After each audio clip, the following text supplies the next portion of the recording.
Welcome to the movie recap.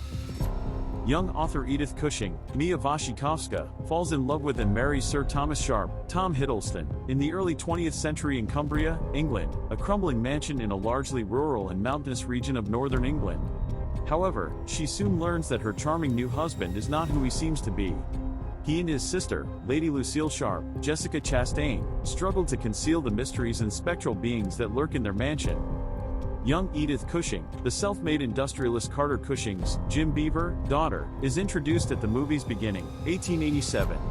When Edith was a young girl, her mother passed away from black cholera, and later in life, Edith had a horrific meeting with her mother's troubled spirit. The ghost screams a warning, beware of Crimson Peak, as she wraps her ominous, rotting fingers around young Edith's shoulder as the child shudders in her cot while trying to will away her fear. Although it is hinted that her mother's experience is the most intimate and crystal clear one she has ever had, Edith aspires to write about the ghosts she sees and experiences when she is a young lady living in Buffalo, New York, 14 years later in 1901. Instead, because it is expected of her gender, she feels pressured to write about romance. The story Edith writes fails, but it impresses a visiting aristocrat who is looking for finance for his own invention from Edith's father. Sir Thomas Sharp is an aristocrat, and he owns Allerdale Hall, which is perched on a mine for red clay ultisol, which is used to make bricks and render iron ore. The New York gentleman Carter rejects the Cumbria-born Sharp with great disdain because he is suspicious of nobility. By praising Edith as a talented writer and storyteller who doesn't just create ghost stories, but rather stories that just so happen to feature ghosts, Thomas attracts Edith's attention and wins her devotion.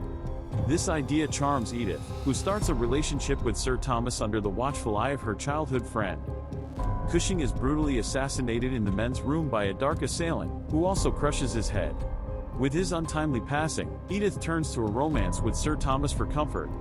He slowly and compassionately tempts her to leave New York for his own house in England so she can get away from her previous demons.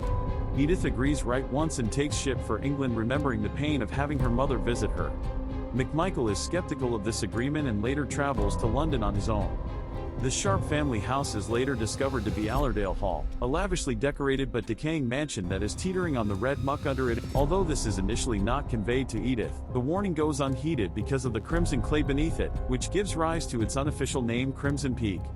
There, Lady Lucille Sharp, Thomas' older sister, who had already come across as cold and distant toward Edith despite her charming brother's demeanor and her apparent warmth for her brother, becomes even more cruel and controlling of Edith, denying her a copy of the keys to the actual house's rooms. Once more, Edith receives a visit from her mother's ghost, who again encircles Edith's shoulder and issues the same cautionary phrase, beware of Crimson Peak. When visits from other ghosts start to frighten Edith, she gets distraught, but Lucille adamantly demands that she stay. Ghosts start to emerge more frequently and entice Edith to the mines below as her questions about the history of the house and the family get louder. Thomas previously wed 3 affluent women, as Edith investigates the property and fits together the puzzle. Despite her husband's warning, who is anxiously awaiting the inheritance of the late Carter Cushing, who it later turns out was murdered by Lucille, Edith goes into the attic where her 2 siblings were hiding from their controlling mother and down into the rendering vats in the mines, where she discovers the decomposing body of Sir Thomas's final victim. One of the ghosts tricks Edith into going to the linen closet, where she finds wax cylinders with a message left by one of Thomas' previous wives warning that the Sharps are poisoning her in exchange for her fortune. To support Thomas's creative endeavors, Lucille and Thomas have been exploiting the inheritance of brides whose families lost their patriarchs. It is discovered that the siblings plan to murder the fortune's keeper and subsequently the woman herself. It is also revealed that Lucille plotted to kill their mother, who had learned of the siblings' sexual relationship, to free Thomas and his sister and ensure that they would never be apart. Thomas and his sister had an incestuous relationship and had seduced him when he was a young child.